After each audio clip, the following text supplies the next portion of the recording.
Heading, altimeter, And Heading is 327. altimeter's 580 feet. How come? Okay. That's your heading bug. We haven't set that. We'll get to that. Okay. So we're just checking now the instruments that yours, Ryan's, and the standby all showing the same information. So you're heading 327, 580 feet, altimeter's 3003 inches. Ryan's showing 327 heading here. Altitude 580 feet above sea level and 3003 inches, and the standby shows 327 and 580 3003. So it's cross-checked. Good. That means any questions, just speak up. should that guy be 45-ish? 45? I think I said 45. Oh no, that's the airspeed indicator shows 45 knots. It doesn't start moving until 45. The standby works on a different system, so it starts moving at 30 knots. Okay. Yeah. Once the plane goes above, they'll all match up. Oh, okay. Yeah. Okay. Parking brake. Is that important? Yeah, it is. Parking brake right there. Just like a car, Right. it has a parking brake. Right. The red light on means it's on, and parking brake. To release the parking brakes, you just hit the toe brakes on the top. So do we need? We wouldn't need. You leave to, it on for the engine start. We'll turn it off after. Yeah, we probably need de-icing today. Yeah. Engine start levers cut off. Cut off. That's the fuel levers for the engines. So when this is down, no fuel gets the engine, and you verify by looking up here that the start valves are closed, so no fuel's in the engine. Okay, so pre-flight is complete before start. All right. Before start, flight deck door closed and locked. Press that. Locked. Fuel KGS pumps on. Okay, so fuel, we have 7,100 kilos. Sergey, turn on these 4 pumps.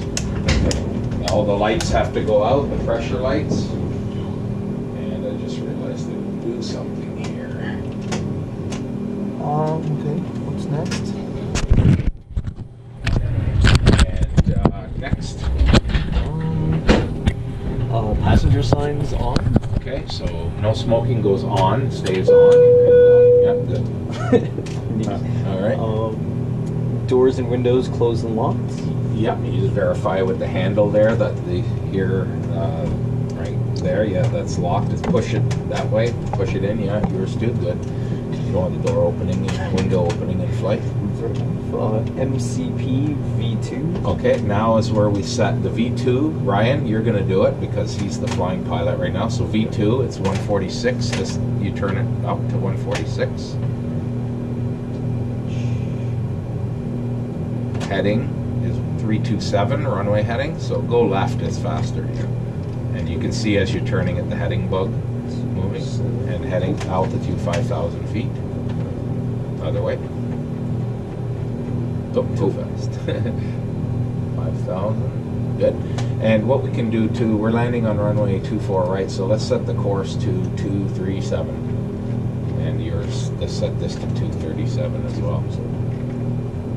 So that way you don't have to do it in flight.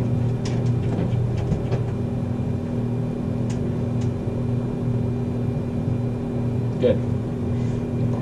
Alright. Takeoff speeds V1, VR, V2. We've reviewed them. 134, 136, 146. CDU pre-flight. It's completed. Yep.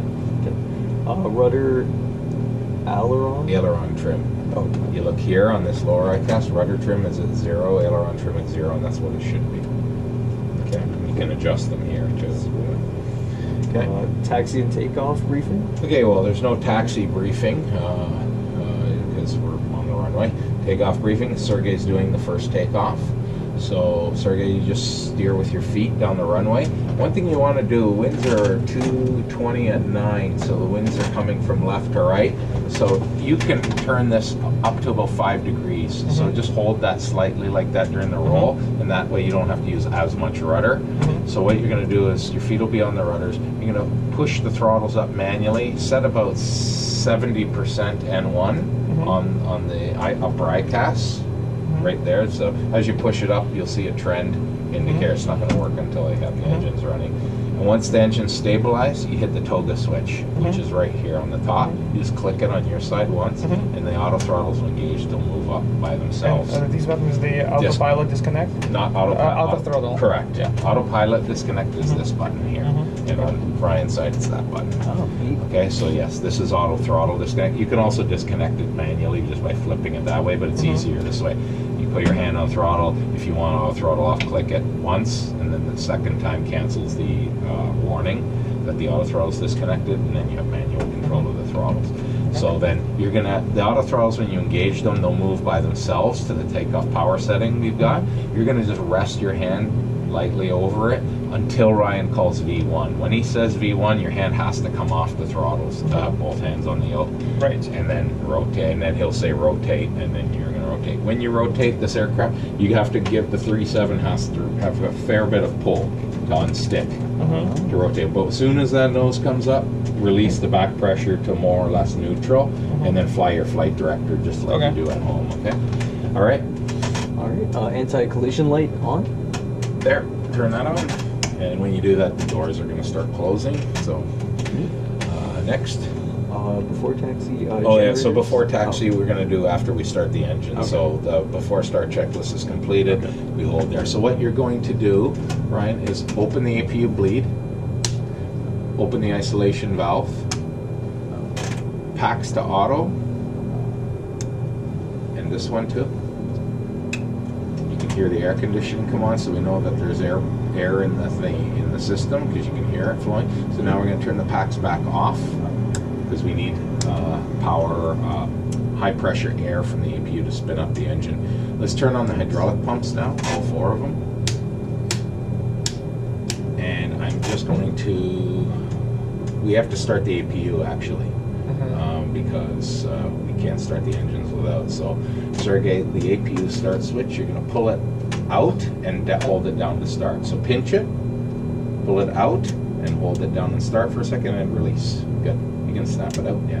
And you see the oil pressure light, and this EGT is going to start climbing. And what it should do is climb up, and then it'll back off a little bit once it stabilizes. And when the blue light comes on, means the APU generator is available, and you'll connect the 2 of them there.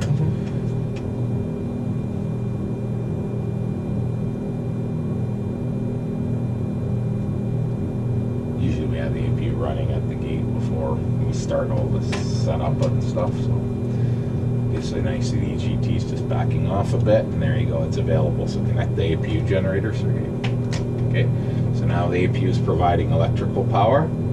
I'm just going to disconnect the ground power here just a second. Ground team disconnect the power, please. And the ground air. Disconnected. Ground power is off. So now the aircraft's on its internal power. Do we need to? Nope. No, it's okay. No, so they've unplugged it. There's no source there. Okay, so this is on, and you have lots of duct pressure now, and the packs are off. That's good. Ryan, just turn off the trim air and the recirc fans too. Turn them off? Yeah, on. And these 2 as well. Good. Okay, we're going to start the right